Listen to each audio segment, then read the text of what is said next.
Dear student, today we will see Science and Technology Part 2 Lesson number 6 Animal Classification. विद्यार्थी मित्रांनो, आज आपण विज्ञान आणि तंत्रज्ञान भाग 2 याच्यामधलं 6वं प्रकरण प्राण्यांचं वर्गीकरण हे आपण त्या ठिकाणी पाहणार आहोत. पान नंबर 61 वर. In it we will see history of animal classification. याच्यामध्ये आपल्याला प्राणी वर्गीकरण जे आहे तर त्या प्राणी वर्गीकरणाचा इतिहास त्या ठिकाणी आपल्याला पाहायचा आहे. Then we will see new method or system of animal classification. त्याच्यानंतर आपल्याला प्राणी वर्गीकरण जे आहे तर त्या प्राणी वर्गीकरणाची असणारी काही नवीन पद्धत जी आहे तर ती नवीन पद्धत आपल्याला त्या ठिकाणी पाहिजे. Then we will see kingdom Animalia. त्याच्यानंतर आपल्याला प्राणीसृष्टी जी आहे तर ती प्राणीसृष्टी त्या ठिकाणी पाहिजे. की कॅन यू रिकॉल म्हटलेलं आहे, थोडंसं आपल्याला त्या ठिकाणी मागचं त्या ठिकाणी आठवायचंय. Which criteria are used for classification of organism. सजीवांचं वर्गीकरण करण्यासाठी कोणकोणते क्रायटेरिया म्हणजे निकष जे आहे तर त्या निकषांचा असणारा जो काही वापर जो आहे तर तो वापर त्या ठिकाणी केला जातो. हे आपण त्या ठिकाणी यात 8वीला त्या ठिकाणी पाहिलेले पहा काय काय सांगताय. The living organism are classified according to their basic characteristics such as presence or absence of nucleus, unicellular body or multicellular body, presence or absence of cell wall and mode of nutrition in them. ही असणारे जे काही सजीव जे आहे तर त्या सजीवांचं वर्गीकरण करत असताना त्यांची मूलभूत असणारी जी काही लक्षणं जे आहेत. आता ही मूलभूत लक्षणं कोणकोणती सांगितली तर पहिलं सांगितलं आपल्याला presence or absence of nucleus. Nucleus म्हणजे केंद्र. ते असणारे जे काही सजीव जे आहे तर त्या सजीवामध्ये त्या ठिकाणी केंद्रक जे आहे तर ते केंद्रक आहे की नाही.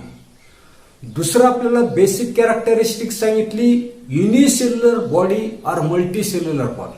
तो असताना तो काही ऑर्गॅनिझम जो आहे तर त्या ऑर्गॅनिझमचं असताना ते काही शरीर जे आहे तर ते एक पेशीचं बनलेलं आहे की बहुपेशीचं त्या ठिकाणी. आणि तिसरं आपल्याला सांगितलंय presence or absence of cell wall. तो असताना जो काही ऑर्गॅनिझम जो आहे तर त्या ऑर्गॅनिझम मध्ये पेशी भित्तिका आहे की नाही. आणि शेवट आपल्याला त्या सांगितलंय मोड ऑफ द न्यूट्रिशन इन दे. तो असताना जो काही ऑर्गॅनिझम जो आहे तर त्या ऑर्गॅनिझमची पोषणाची असणारी काही पद्धत जी आहे तर त्या पद्धतीवर त्या ठिकाणी काय केलं तर सजीव जे आहे तर त्या सजीवांच्या वर्गीकरणासाठी हे जे काही निकष जे आहे तर ते निकष त्या ठिकाणी पाळले जातात. हे आपण त्या ठिकाणी मागच्या अध्यायामध्ये त्या ठिकाणी पाहिले. याच्यानंतर पुढे you have studied the classification of living organism in earlier classes.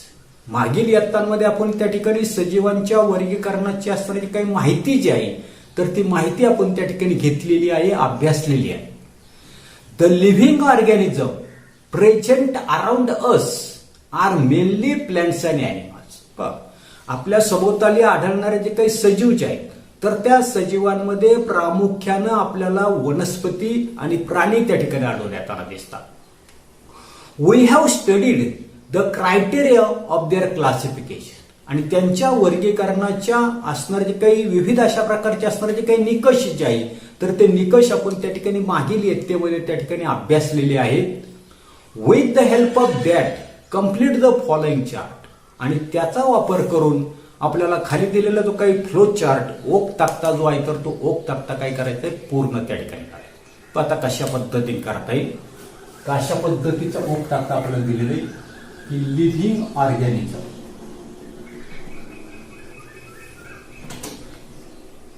काय दिलेली लिव्हिंग ऑर्गॅनिझम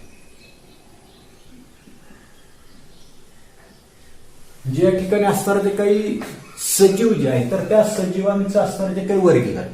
आता हे सजीवांचं असणारे जे काही वर्गीकरण जे आहे तर ते वर्गीकरण आपल्याला या ठिकाणी काय करायचंय तर त्या ठिकाणी पाहायचंय. पहा लिव्हिंग ऑर्गॅनिझम जे आहे तर त्या लिव्हिंग ऑर्गॅनिझमचं असणारे जे काही क्लासिफिकेशन जे आहे तर ते क्लासिफिकेशन आपल्याला 2 प्रकारे. पहिले आपल्याला सांगता येईल त्या ठिकाणी प्रोकार्योटी किंवा प्रोकार्योटिक TIC असे तुम्ही त्या ठिकाणी म्हणू शकता. दुसरं असताना जे काही लिव्हिंग ऑर्गॅनिझम जे आहे तर त्या लिव्हिंग ऑर्गॅनिझमचं क्लासिफिकेशन यू काय लिहिलेले युकॅरियोटिक.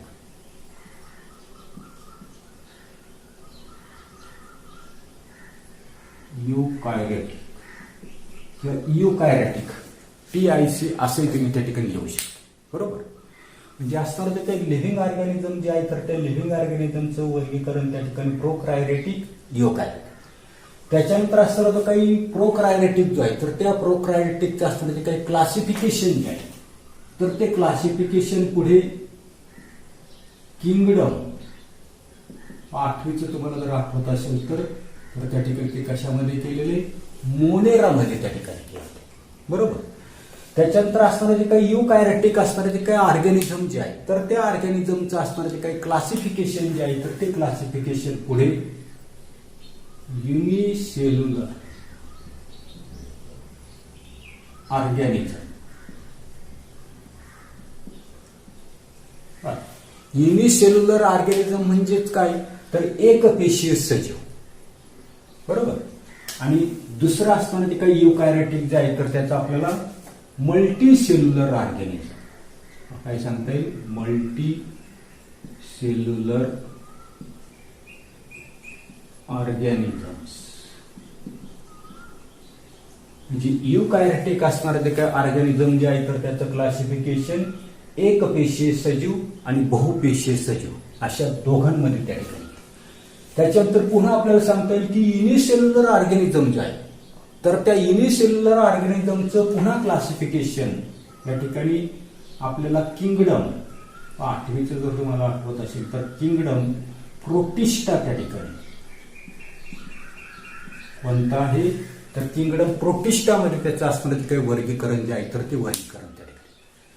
त्याच्यानंतर असणारे जे काही मल्टी सेल्युलर ऑर्गॅनिझम जे आहे बहुपेशीय प्राणी यांचं पुन्हा त्या ठिकाणी असणारे जे काही वर्गीकरण जे आहे तर ते वर्गीकरण दोज विथ सेल वॉल काय म्हणते मी या ठिकाणी दोज विथ सेल वॉल आणि those without cell wall. Those without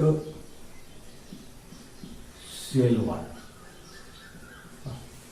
म्हणजे बहुपेशी असणारे जे काही प्राणी जे आहेत तर त्या प्राण्यांचं वर्गीकरण आपल्याला त्या ठिकाणी काय सांगता येईल की दोज विथ सेल वॉल म्हणजे पेशी असणारे आणि पेशी भित्तिका नसणारे अशा दोन प्रकारे त्या ठिकाणी असणारे जे काही मल्टी सेल्युलर ऑर्गॅनिझम जे आहे तर त्या मल्टी सेल्युलर ऑर्गॅनिझमचं क्लासिफिकेशन त्या ठिकाणी.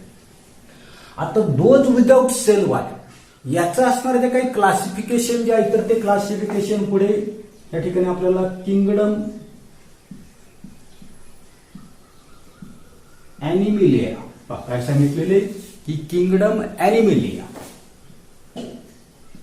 म्हणजे त्या ठिकाणी प्राणीसृष्टी जी आहे तर त्या प्राणीसृष्टीमध्ये त्याचं त्या ठिकाणी विदाउट सेलवॉल असणारे जे काही ऑर्गॅनिझम जे आहे तर त्याचं क्लासिफिकेशन पुढे त्या ठिकाणी केलं. त्याच्यानंतर दोज विथ सेलवॉल म्हणजे पेशीभित्तिका असणारे यांचं पुन्हा असणारं जे काही क्लासिफिकेशन जे आहे तर ते क्लासिफिकेशन आपल्याला त्या ठिकाणी ॲटोट्रॉप्स कशामध्ये केलेले ॲटोट्रॉप्स. आता ॲटोट्रॉप्स म्हणजे काही स्वयंपोषी स्वतःचं अन्न स्वतः मिळवणारे किंवा स्वतः तयार करणारे त्याला म्हटलं आपण ॲटोट्रॉप्स. आणि दुसरा त्या ठिकाणी आपल्याला सांगता येईल हेट्रोट्रॉप्स.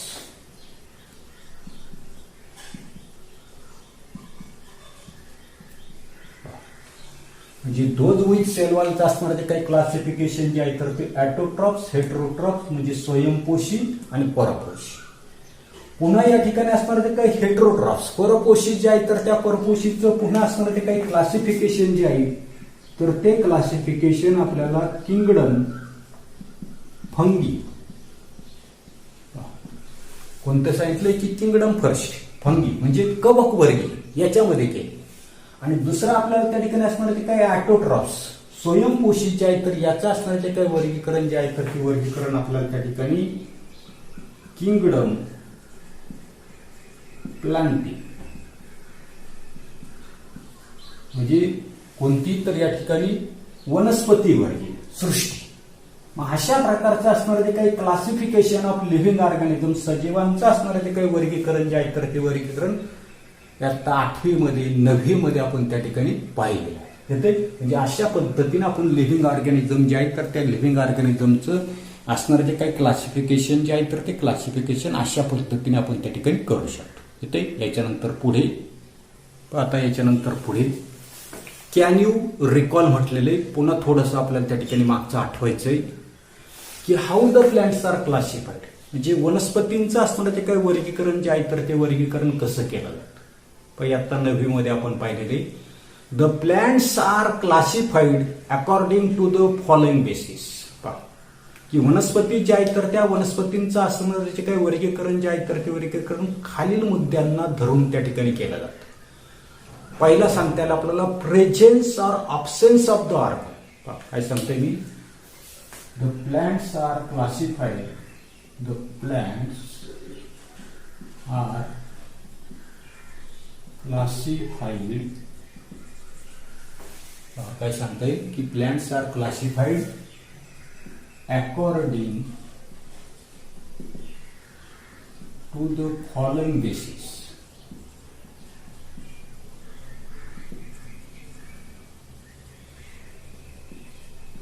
आता कोणकोणती बेसिस, तर पहिला आपल्याला सांगता येईल presence or absence of the organ. पहिला मुद्दा काय सांगता येईल आपल्याला, presence or absence of the organ, म्हणजे ते असणारे जे काही वनस्पती जे आहे तर त्या वनस्पतींमध्ये असणारे जे काही अवयव जे आहेत तर ते अवयव त्या ठिकाणी आहेत की नाही याच्या आधारावर त्या वनस्पतीचं काय केलं जातं वर्गीकरण त्या ठिकाणी. दुसरं आपल्याला सांगता येईल presence or absence of separate conducting tissue for conduction of food and water. काय सांगता येईल दुसरं, प्रेझेन्स ऑर ऑब्सेन्स ऑफ, हे सांगता येईल presence or absence of separate conducting tissue, separate conducting tissues for conduction of water and food. दुसरा मुद्दा काय सांगितलेला आहे वनस्पती वर्गीकरणाचा, तर त्या ठिकाणी असणारे जे काही वनस्पती जे आहे तर त्या वनस्पतीमध्ये सेपरेट अशा प्रकारचे असणारे जे काही ऊती जे आहेत तर त्या ऊती पाणी आणि अन्न वाहून नेण्यासाठी आहेत की नाही याच्या आधारावर सुद्धा काही केलेले वनस्पती जे आहेत तर त्या वनस्पतींचं वर्गीकरण त्या ठिकाणी केलं जातं. तिसरं आपल्याला सांगता येईल की presence or absence of the seed in the plants. तिसरा मुद्दा काय सांगता येईल आपल्याला की presence or absence of the seed in the plants. ते असणारे जी काही वनस्पती जी आहे तर त्या वनस्पतीमध्ये बीज आहे की नाही, असेल त्यांचा वेगळा गट, नसेल त्यांचा वेगळा गट, अशा पद्धतीने त्या वनस्पतीचं क्लासिफिकेशन त्या ठिकाणी केलं. चौथा क्रायटेरिया आपल्याला त्या ठिकाणी सांगता येईल की बेसिस त्या ठिकाणी सांगता येईल की whether seeds are enclosed in a fruit or not. चौथा क्रायटेरिया काय सांगता येईल की whether the seeds are enclosed in fruit or not. ती वनस्पती जी आहे तर त्या वनस्पतींमध्ये असणारे जे काही बीज जे आहेत तर ती बीज फळाच्या आतमध्ये आहेत की नाही याच्यानुसार सुद्धा काय केलं जातं तर त्या वनस्पतीचं क्लासिफिकेशन त्या ठिकाणी केलं जातं. आणि पाचवा सर्वात महत्वाचा मुद्दा 9वीला आपण त्या ठिकाणी पाहिला की number of cotyledons in the seed 1 or 2. काय सांगता येईल चौथा, number of cotyledons in seeds 1 or 2. त्याचे असणारे जे काही बीज जे आहेत तर त्या बीजांमधले असणारे जे काही कॉटिलिडॉन दल मग त्याला आपण म्हणतो, तर त्या बीजामध्ये असणारे जे काही दलांची असणारी जी काही संख्या जी आहे तर ती 1 आहे की 2 आहे. 1 असेल तर त्याला म्हटलेले मोनोकॉटिलिडॉन, 2 असेल तर त्याला म्हटलेलं आपण डायकॉटिलिडॉन. अशा 4 मुद्द्यांच्या साह्यानं किंवा या ठिकाणी 5 मुद्दे आहेत. तर या 5 मुद्द्यांच्या साह्यानं काय केलं तर वनस्पतीच्या तर त्या वनस्पतींचं क्लासिफिकेशन त्या ठिकाणी केलं जातं. या आपण त्या ठिकाणी मागच्या इयत्तेमध्ये 9वीला त्या ठिकाणी पाहिजे. याच्यानंतर पुढे यू मस्ट पुढे आपल्याला सांगता येईल की we have studied the plant classification in last year. मागच्या वर्षी 9वीला आपण त्या ठिकाणी वनस्पती जे आहे तर त्या वनस्पतींचं असणारं जे काही वर्गीकरण जे आहे तर ते वर्गीकरण आपण त्या ठिकाणी मागच्या वर्षी त्या ठिकाणी शिकले. It help us to understand the diversity of the plants around us. आणि त्याद्वारे आपल्याला असणारे जे काही वनस्पती जे आहेत तर त्या वनस्पतींमध्ये असणारे डायव्हर्सिटी वैविध्य जे आहे तर ते वैविध्य त्या ठिकाणी आपल्याला समजलं. You must be looking variety of the animals around you. तुम्हाला तुमच्या सभोवताली विविध अशा प्रकारचे असणारे जे काही प्राणी जे आहेत तर ते प्राणी तुम्ही त्या ठिकाणी पाहत असाल. Some animals are too small whereas some are too big. आणि हे जे काही प्राणी जर आपण त्या ठिकाणी जर पाहिलेत किंवा पाहिलेले आहेत तर हे प्राणी जे आहेत तर ते काही प्राणी त्या ठिकाणी खूप छोटे आहेत तर काही त्या ठिकाणी खूप त्या ठिकाणी मोठे आहेत. Some animals are terrestrial where some are aquatic. तर हे जे काही प्राणी जे आहेत तर त्या प्राण्यांपैकी बहुतेक असणारे जे काही प्राणी जे आहेत तर ते सांगितले आपल्याला टेरेस्ट्रियल, आणि दुसरं सांगितलं आपल्याला ॲक्वॅटिक. बहुतेक अशा प्रकारचे असणारे जे काही प्राणी जे आहेत तर ते प्राणी आपल्याला लक्षात येत नसतात. तर काही प्राणी जे आहेत तर ते टेरेस्ट्रियल आहे म्हणजे जमिनीवर राहणारे आहेत. तर काही असणारे जे काही प्राणी जे आहेत तर ते कशामध्ये राहताना दिसतात, पाणी जे आहेत तर त्या पाण्यामध्ये त्या ठिकाणी राहताना दिसतात. सम अॅनिमल्स क्रॉल ऑन लँड. काय सांगितलेले, सम अॅनिमल्स क्रॉल्स ऑन लँड. काही असणारे जे काही प्राणी जे आहेत तर ते प्राणी काय होताना दिसतात, सरपटत चालताना दिसतात. उदाहरणार्थ सापासारखा प्राणी जो आहे तर तो काय करताना दिसतो, जमीन जी आहे तर त्या जमिनीवर सरपटत त्या ठिकाणी चालताना दिसतो. सम स्विम इन वॉटर. तर काही काय करताना दिसतात, स्विम्स इन वॉटर. काही असणारे जे काही प्राणी जे आहेत तर ते प्राणी आपल्याला पाणी जे आहे तर त्या पाण्यामध्ये काय करताना पोहताना दिसताना दिसतात. तर काही असणारे आपल्याला प्राणी जे आहेत तर ते काय सांगितले, फ्लाय इन एअर. हवे जे आहे तर त्या हवेमध्ये उड्डाण करताना दिसतात. उदाहरणार्थ पक्ष्यांच्या बाबतीमध्ये आपल्याला सांगता येईल. Some animals have scales on skin.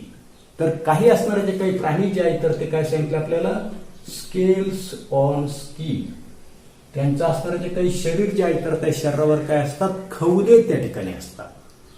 Where as some have feathers or hairs. तर काही असणारे जे काही प्राणी जे आहेत तर त्यांच्यामध्ये काय सांगतात आपल्याला, फिदर्स ऑर हेअर. काही प्राणी जे आहेत तर त्या प्राण्यांच्या शरीरावर पिस किंवा असणारे जे काही केस जे आहेत तर ते केस आपल्याला त्या ठिकाणी आढळून येताना दिसतात. In this way there is huge diversity among the animals. जशी त्या ठिकाणी आपण मागच्या वर्षी पाहिलं की प्राणी जे आहे तर वनस्पती जे आहे तर त्या वनस्पतींमध्ये विविधता आहे.